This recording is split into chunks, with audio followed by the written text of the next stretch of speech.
आज पूर्णिमा है, वैशाख पूर्णिमा। आज पूर्णिमा के दिन ही भगवान बुद्ध जन्मे। लुम्बिनी में वो क्षेत्र नेपाल में है और पूर्णिमा के दिन ही उन्होंने सम्यक संबुद्ध बने और पूर्णिमा के दिन ही निर्वाण प्राप्त किया कुशीनगर में।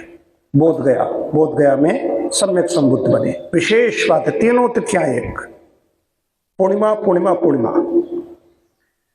तो उन्होंने संदेश जो दिया, बात यहाँ पर ध्यान किया रही है। पंचशील का सिद्धांत है यहाँ पर, जो योग दर्शन में यम नियम है 2500 साल पहले हुए। भगवान महावीर और भगवान बुद्ध ये हुए। उसमें त्राहि त्राहि मची हुई थी, हिंसा बहुत ज्यादा बढ़ चुकी थी महाभारत काल के बाद में। तब वो आए, आती हैं वैसी आत्माएं, उच्च वैसी आएंगी आत्माएं आएंगी।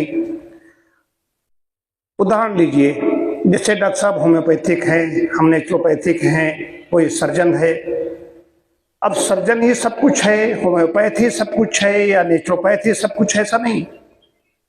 तो ऐसी ऐसी एक उच्च आत्माएं आती हैं, उनका पहले का जो ज्ञान है, वो पहले का उनका जो अध्ययन था वो ध्यान में आ गए।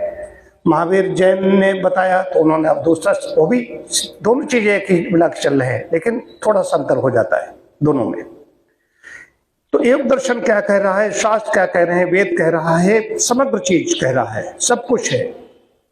तो ध्यान के विशेषज्ञ हैं, ध्यान में आए जो उस तरह की भावना के लोग थे या जो उपेक्षित थे उसमें, उनका आओ, सभी आओ, सभी आओ, सब कोई भी सम्यक संबुद्ध बन सकता है, कोई भी मुक्त हो सकता है। बुद्ध पाली भाषा शब्द है, जिसमें पाली भाषा शब्द है, उसका मतलब होता है कि मुक्त हो गया, जो मुक्त हो गया कोई भी।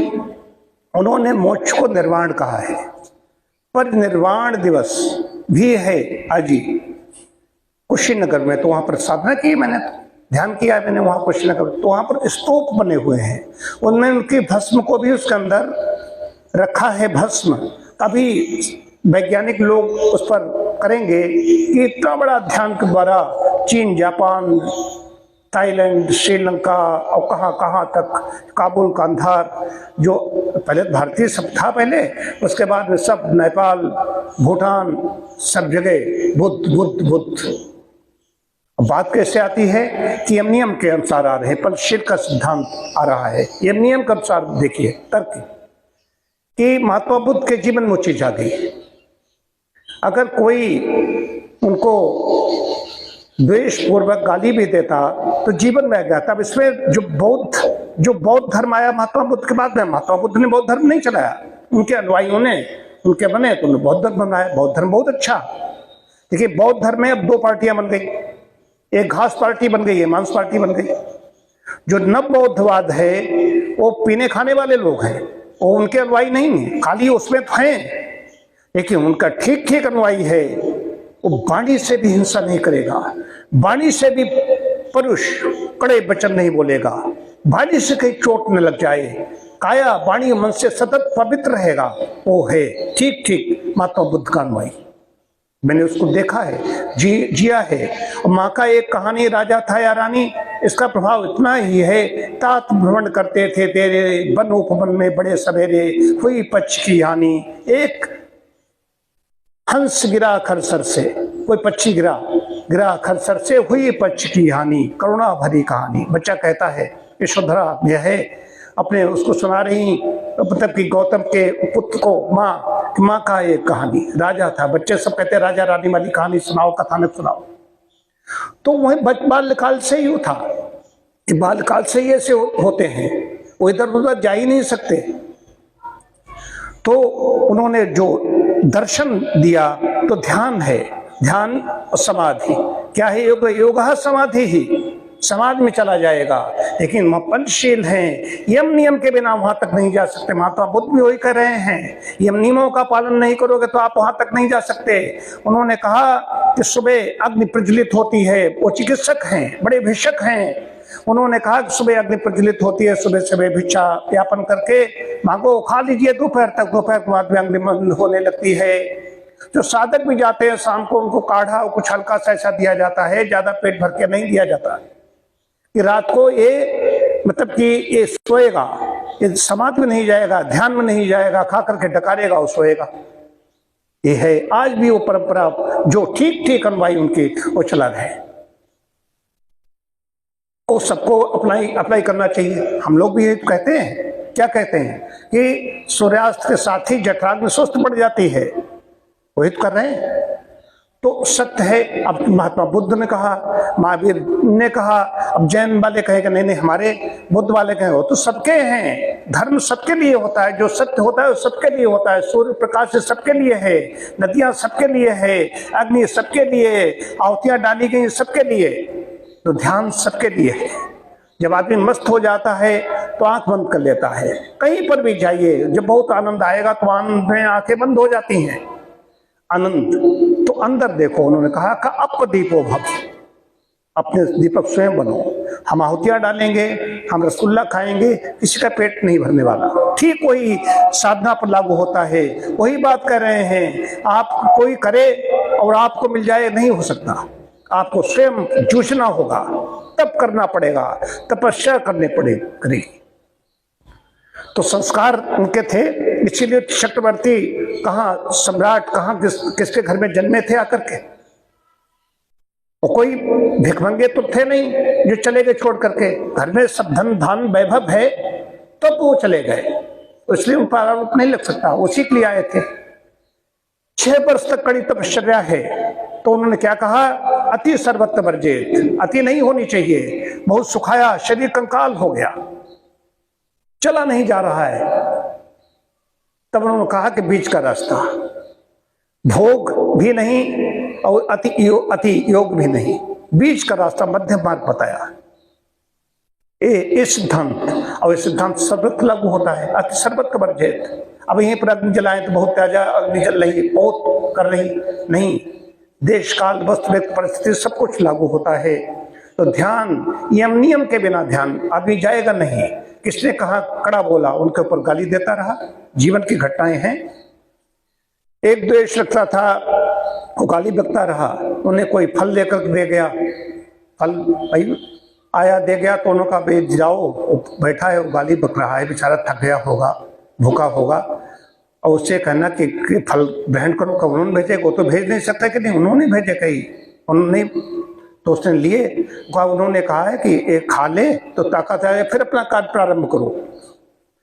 तो वो बाद में चरणों पर गिर जाता है आकर के। ये है बुद्धत्व, ये है धम्म पाली बात, धर्म के शरण में जाओ। धर्म सार्वजनीन होता है, धर्म एकली जहर होता है, धर्म सबके लिए होता है, मानव मात्र के लिए होता है। धम्मम शरणम गच्छामि, संघम शरणम गच्छामि, संघ होना चाहिए, संघे शक्ति। कलयुग में क्या कहा, संघे शक्ति, संघ में शक्ति कही गई है। बुद्धम शरणम गच्छामि, जो बुद्ध हैं, प्रबुद्ध हैं, उनके शरण में जाओ, मूर्खों के शरण में जाने के लिए नहीं बात कही जा रही है। तो पाली भाषा में कहा जाएगा तो लोग समझे पाली भाषा है, उसका व्यापक अर्थ है। पाली में आज भी कोर्स करते हैं लोग पाली भाषा में। तो नियम के बिना कल्याण नहीं है, नियमों का पालन करना पड़ा, शीलवान बनना पड़ेगा, शील बन करके ही इसमें आगे बढ़ सकते हैं। उदाहरण क्या देता हूं मैं, अंगुलीमाल जो माला बना करके उसका नाम पड़ गया, अंगुलियों को जो मार देता था, हत्या कर देता, उसका अंगुलियों की माला बना करके पहनता था, 999 बार चुका था। 1000 पूरे होने वाले थे, 1000 पे थे महात्मा बुद्ध खड़े हैं, कुठार उठाए खड़ा है, कर मार दूंगा, ठहर जा, बोलने के लिए आज्ञा नहीं दे रहा है। तो कहते हैं मैं तो कब का ठहर गया अंगुलीमाल, तुम कब ठहरोगे। अंदर से बाणी निकलती है, कुठार नहीं चल रहा है। फिर वो देते हैं उपदेश, आप देते तो अपने घर में जाओ, पूछ क्या हो तुम जो कुछ कर रहे हो, तुमने काट पीट जो की है, क्या तो इस पत्ता को लगाते हैं, इसको काटो, काट सकते हो काट दो, इसको जोड़ सकते हो तो ज्ञान पैदा होगा। तो मूर्ख आदमी था। सारे संसार ने देखा कि अंगुलीमाल पीछे पीछे है। तो भैर बिहाई चरई संगा, जहता मनहु सेन चतुरंगा, खग मृग विपुल कोलाहल करेंगे। गोस्वामी जी ऋषियों के आश्रम का शोभा का वर्णन करते हैं कि ऋषि के प्रभाव है, वो ऋषि हैं, उनके अंदर महात्मा बुद्ध, उनके अंदर ऋषित्व है। पीछे पीछे अंगुलमाल चल रहा है कि वहां पर शीलता है, वहां पर यम नियम सिद्ध हो चुके हैं। तो खाली सत्यनिष्ठ ऐसा नहीं बोलते, हम सत्य बोलते हैं ऐसा नहीं। अहिंसा, सत्य, अस्तेय, ब्रह्मचर्य, प्रतिज्ञा सब कुछ सिद्ध हो चुका है। तो अहिंसा प्रतिष्ठायाम तत्सन्निधौ वैर त्यागा, अहिंसा की जब सिद्ध हो जाती है तो हिंसक पशु भी वैर त्याग देते हैं। अंगुलमाल ने वैर त्याग दिया, पीछे पीछे चल रहा है।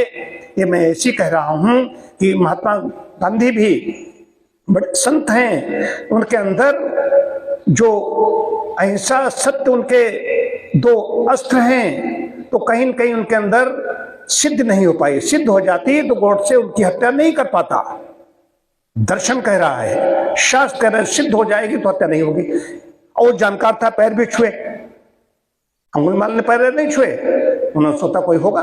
ऐसे बहुत लोग घूमते रहते हैं, लेकिन वो विद्वान है, गॉडसे पैर छूता है, श्रद्धा है गांधी के प्रति, फिर भी कर देता है कि शास्त्र अनुसार अगर सिद्ध नहीं हुई, अगर सिद्ध हो जाती तो हत्या नहीं हो सकती थी, अकाल मृत्यु नहीं हो सकती थी। तो उनकी साधना कच्ची थी उस समय, साधना आगे बढ़ती तो हो जाती। तो परिवेश दोनों के अलग अलग है, राजनीतिक परिवेश है, मारकाट है, अंग्रेजों का अत्याचार है, बहुत कुछ है। वहां पर कोई परिवेश उस समय का है, परिवेश उस समय भी छिन्न भिन्न हो चुका था कि वो लोग कह रहे थे कि ये तो हिंसा कर रहे हैं, पशु बलि हम दे रहे हैं। बलि प्रथा जो चल रही थी, कहीं नहीं, वेद में कहीं नहीं, इतना मैं पढ़ चुका हूं, कहीं पर भी है ही नहीं। कहीं पर अगर हिंसा अगर इसमें है, बलि अगर इसमें है वेद में, तो कहा जाना चाहिए कि इसमें एगो वही श्रेष्ठतम कर्म कैसे होगा, श्रेष्ठतम कर्म कैसे हो सकता है?